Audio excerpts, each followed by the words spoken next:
So if you are someone preparing for competitive exams like JEE and NEET and want to improve your performance and preparation, then you are at the right place. Here I will be sharing my experiences and the hacks I followed during my JEE journey to improve my preparation and score good marks in the test. So if you are new to this channel, this side Ritik Gupta, I scored 98.9 percentile in JEE Mains and cracked JEE Advanced. Also, I am a CSE undergrad at NIT Jalandhar. So let's start with hack number 1. तो ये experiment मैंने अपने ऊपर किया। मैं सोचता था 2 घंटे इस बुक को सॉल्व करना है और मैं बैठ जाता था बुक सॉल्व करने। एंड सच बोलूँ तो 20 मिनट के बाद पता नहीं मैं क्या सोचने लगता था, क्या ख्यालों में चला जाता था, फोन उठा लेता था और कुछ भी डिस्ट्रैक्ट हो जाता था अपने पॉइंट से। तो साइकोलॉजिकली पता क्या होता है, जब हमारे ब्रेन के सामने किताबें खुली पड़ी रहती हैं तो हमारे ब्रेन को या बॉडी को लगता है कि हम पढ़ रहे हैं, बट हम तो ख्यालों में खोए हुए हैं या फिर हम साइड में कुछ और सोच रहे हैं। तो फिर इससे बचने के लिए मैंने क्या किया, I tried one simple hack. मैंने अपनी फोन का टाइमर ऐप खोला and I set a timer for 45 minutes. अब रूल ये रहता था, अगर मैं कहीं भी अनफोकस्ड या फिर कुछ भी सोचूंगा तो मैं तुरंत ही ये टाइमर स्टॉप कर दूंगा। And you won't believe it helped me a lot. Psychologically अगर आपके ब्रेन के सामने किताब खुली पड़ी है तो आपको ब्रेन को लगेगा आप पढ़ रहे हो, बट आप तो ख्यालों में खोए हुए हैं। पर अब अगर आपने टाइमर लगा रखा है तो अगर आप टाइमर स्टॉप करोगे तो आपको ब्रेन को तुरंत सिग्नल पहुंचेगा कि अब पढ़ाई नहीं हो रही है। तो फिर से आप जब भी पढ़ाई वापस करो फिर से टाइमर ऑन कर लो। और ऑल्सो ब्रेन को ये भी सिग्नल मिलेगा कि 45 मिनट ही पढ़ना है, हमारा टाइम खत्म हो रहा है।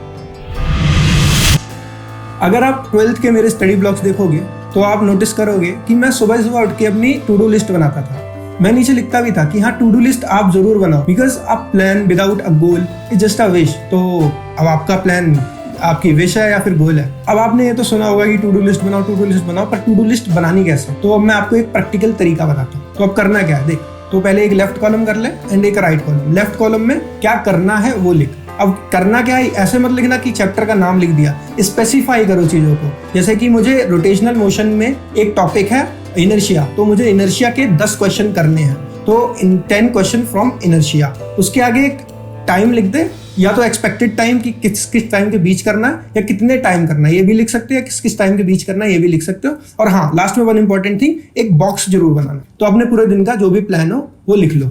Eight the end of the day before sleeping आप देखना आपके टास्क धीरे धीरे इंप्रूव होंगे, चेक होना। तो अब आपने जो टास्क नहीं किया उस पर क्रॉस लगाओ, जो टास्क किया है उस पर चेक लगाओ। एंड अगर सच बताऊं तो यार, जो चेक लगाने में जो दिन को सुकून मिलता है ना, जो नींद अच्छी आती है ना, यू वोंट बिलीव, आपको मजा आ जाएगा यार, एक बार करके देखना। चलो let's move to the hack number 3। देखो, if you are running a company then how will you track your progress, कि आपको प्रॉफिट हुआ, लॉस हुआ, तभी ट्रैक कर सकते हो जब आप अपनी प्रोग्रेस को राइट डाउन करोगे। तो या same with the JEE journey, आप जो जो चैप्टर्स या जो जो चीजें कर रहे हो उसको एक रिकॉर्ड करो।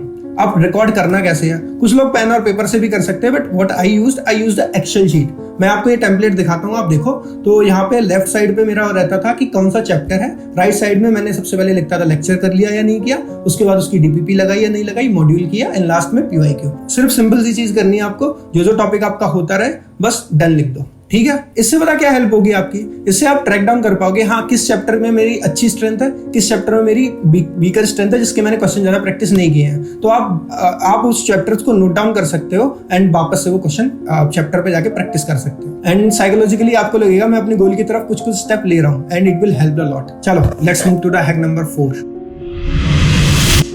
ये काफी कंट्रोवर्शियल हो सकता है, but what I think during my JEE journey, the JEE exam is not about what are the concept you know, it's also about the time. एक ही क्वेश्चन को सॉल्व करने में 10 मिनट ले रहे हो, जो कि क्वेश्चन 1 मिनट में सॉल्व होना था, तो you are doing wrong. Specially for chemistry, अगर आपको कोई भी टॉपिक पढ़ाया जा रहा है तो try to learn it, because अगर आप उसको पीछे समझने जाओगे at that age you will not get it. मैं अपने एक्सपीरियंस से बता रहा हूँ, आप अगर उस पर रिसर्च करने बैठोगे आप अपना टाइम वेस्ट कर लोगे, और जितना उस क्वेश्चन में आता है उतने टीचर हमारे बता देते हैं। So don't go for researching on that topic, try to learn it and implement it. और क्वेश्चन कर लोगे तो तुम्हें पता चल जाएगा हाँ ये क्वेश्चन आते हैं। ऑल्सो द फॉर्मूलाज, तुम अगर फॉर्मूला को ड्राइव करने बैठोगे ना एग्जाम में, तो एक तो तुमसे गलत ड्राइव होगा या फिर तुमसे होगा ही नहीं, या तो टाइम बहुत ज्यादा लग जाएगा। मेरा कहना तो यही है, जितने भी फॉर्मूले हैं उनको अच्छे से एक छोटी सी शीट में लिख लो और उनको रट के ही जाओ, ये देखना आपको बहुत ज्यादा प्रॉफिट करेगा। एंड हाँ, रट लो भाई, रट लो, कोई बुरी बात नहीं होती रटना, रटना इज ऑल्सो अच्छी चीज यार। बस हाँ, कॉन्सेप्ट को समझने में उस टाइम पे मत रटो,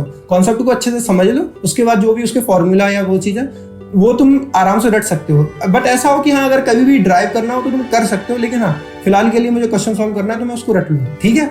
चलो फिफ्थ। ना इसको मैंने सबसे लास्ट में इसीलिए रखा है because it is too much important. तो मैं अपने क्लास 11th में क्या करता था, मैं चैप्टर पढ़ लेता था, लेक्चर लगा लिया मैंने, डीबीबी भी ऐसे ही कर लेता था। फिर उसके बाद पता क्या हुआ, एक दिन मैं अपनी क्लास में बैठा था, मेरा दोस्त पीवाईक्यू की कोई बुक सॉल्व कर रहा था, मैथ्स का पीवाईक्यू था, एंड मैंने ऐसे ही रैंडमली देखा कि चलो सॉल्व करके देखते हैं, एंड सडनली आई रियलाइज कि नहीं भाई नहीं होगा। एंड आफ्टर दैट मोमेंट मैंने डिसाइड कर लिया कि जब तक तुमने किसी चैप्टर की पीवाईक्यू नहीं किए हैं वो चैप्टर तुम्हारा इनकम्प्लीट ही है। अब पीवाईक्यू करने कैसे हैं, मान लो तुम्हें कोई टॉपिक पढ़ा दिया गया, अब या तो तुम टॉपिक वाइज भी कर सकते हो या फिर चैप्टर खत्म होने के बाद भी कर सकते हो, ये तुम्हारे ऊपर डिपेंड करता है। क्योंकि मैं जनरली कभी कभी टॉपिक वाइज भी कर लेता था, कभी कभी चैप्टर के एंड में कर लेता था, लेकिन आप पीवाईक्यू करना बहुत जरूरी है। भले ही लास्ट के 5-6 सालों के करो, लेकिन हाँ पर जब भी तुम्हारा टॉपिक चल रहा हो या चैप्टर खत्म हुआ हो, पीवाईक्यू जरूर प्रैक्टिस करना, जरूर जरूर जरूर। एक इंपॉर्टेंट बात और, पहले थोड़ा पास हो। हाँ अब मैं तुमसे एक क्वेश्चन पूछना चाहता हूँ, पहले अपनी आंखें बंद करो और पूछो, are you really preparing for your goal? What is your goal? Are you giving your 100% your goal? सोचो, बस एक बार सोचो।